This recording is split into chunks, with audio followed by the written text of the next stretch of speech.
Alright guys, welcome back to the Frugal Homestead. So today we're doing the tiny house update for August. Oh man, we've come a long way.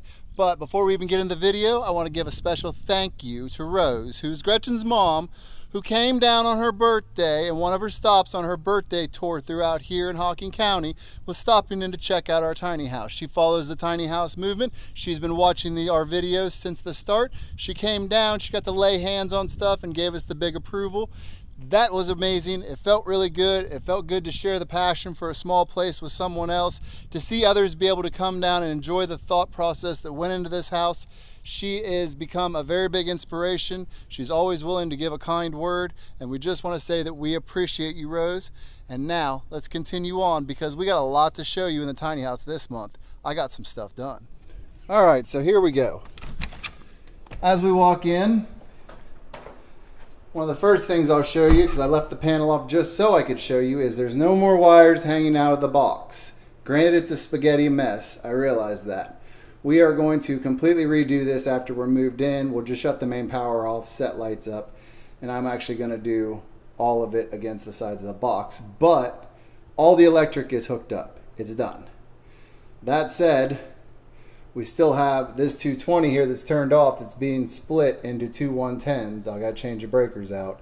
One will go out to the pump for the water, and the other one will go to a 110 hot water heater that will be put under the sink. Now, as we turn, you can see that we don't have the floor done or the ceiling done yet. Those are next on the list, but it is much cleaner than it was. We've been getting some trim up here and there, but not as much as we would like. Now, as we turn and go into the kitchen, the big deals in the kitchen now are that we are cleaned up, we've been clear coating stuff, and now we have all the measurements for all the trim we need to completely finish this. So we are within days of finishing this, other than the plumbing. Our panels are up.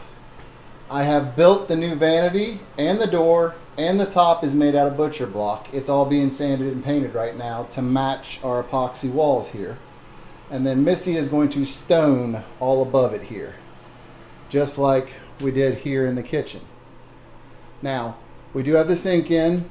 Missy's going to grout along that bottom there at the same time she grouts this. Now, on this wall is going to be 1x6 tongue groove, and then of course I'm building the composting toilet at the moment up in the apartment with the vanity. So, as well as getting the electric done in here, and the fan is wired, so when you come in it turns on automatically. I do have to connect the pipe work over, put the light in, put the cover on, and get the box balanced. But as you can see, the bathroom is nearing completion. So as we head upstairs, I want to say that I spent all my time up here working recently, and it's not finished, and it is rustic, but it also is pretty much done. Now, those of you who have been following this build for a while will know that this was a bent over carport. Literally just 6 posts holding up a roof. And I had to straighten it with my truck. So we have multiple spots where the trim shows how out of square this place is. But I'll be honest, I don't care. Because as I look at it now, I'm pretty happy. I mean, let's be real, guys. You can see the gaps in the trim. It's not perfect because it's not square. But when you look at it and step back, it's really not bad. I'm pretty happy with how it came out. We need to take the bulbs that came with that ceiling fan out and then put in the cool whites to match these tubes. Now, these tubes were not our first choice, but my dad had an entire box of these things. So basically, they were free. And I just put a piece of trim board down the middle to make them look like a fixture. And they throw tons of light up here, just what we need. So once we get the matching bulbs, I think we'll be good to go. I really think we're getting close here. I mean, everything's pretty much cleaned up. As you can see, there will of course be caulking to do and touch up painting and where I've hit the walls with trim and stuff. But it doesn't have to be perfect. That's the key. We don't mind fixing up little sections or repainting when we live here. That's not a big deal for us. Floor's looking really good. Few odds and ends, pieces of trim. You're gonna find things like this all over our house. So you got a little bit of white showing there. We can touch up paint, or I can skim that out at a later point. We're more interested in getting it done. Now, one thing I want to show you is this area here is set up to put our mini split. And then it will run a wire down behind, and the same place where the pump hooks up to pump our water in our house is the same point where this will connect up for electric. And the mini split will be down there, raised up off the ground.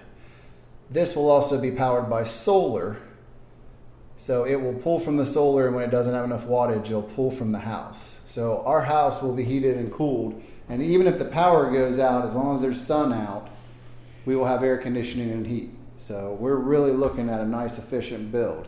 But it is almost 90 degrees outside right now, and in here it feels like it's about 73, 74. So the insulation is definitely working in here. This place is sealed up pretty good.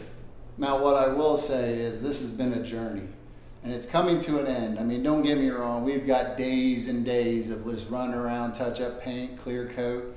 A lot of this stuff needs, you know, a little sanding here and a little clear coat there, but that's not a problem. We're getting on it, we're getting it done. I've got to go up and get a big bunch of materials. Unfortunately, my truck messed up, so it's in the shop, something deep in the engine, so fingers crossed. But once we get through that and I'm able to haul a bunch more material home, I will get back to banging it out. The ceilings will be tongue and groove, so I'll be able to just shoot those up. We are doing the floor of the entry room there with the hearth, so I'm guessing some kind of vinyl plank, and I can beat that out in a day or two. We're really coming to the end, guys. We're getting close. To the point where the reason I don't have the handrails up down here is because Missy's about to buy a sectional couch and put it up here before we do that, which just makes sense. So next month when you come in, we will either be done or really, really close to being done. And I'm hoping to be moved in by then, but we shall see. So as always, we appreciate you guys watching. We love it when you guys take the time to go down and comment. And if you haven't already, and I don't know why you wouldn't have by now, come on guys, hit the subscribe button, hit the notification bell so you see all of our upcoming videos. Go down and give us a like. Like I said, drop a comment. Let us know what you guys think. Could you live in this? Because we asked Rose, we asked Gretchen and Willie when they were here, and all of them said yes, without a doubt, we could live here. So they said they could. Can you? Do you think you could? 450 to 500 square feet? I don't know. A lot of people think they can, but it is bigger when you get here. That's what everyone says. When you walk in the door, it looks bigger than it does here on camera. So keep that in mind, and we will see you in the next one.